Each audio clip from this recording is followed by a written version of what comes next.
Hello guys, in this video I am going to show you how to set the display time zone in the FlightAware flight tracker application. But first I just want to mention, don't forget to subscribe to my channel, because at 10,000 subscribers I am going to show you my whole YouTube revenue statistics and growth strategy, as well as how to make money online. Let's jump into it.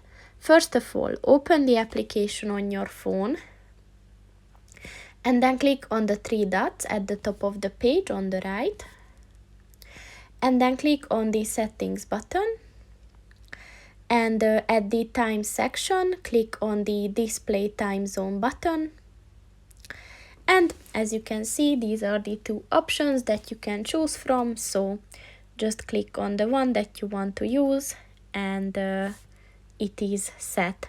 So that's pretty much it for this video, guys. See you in the next one. Goodbye.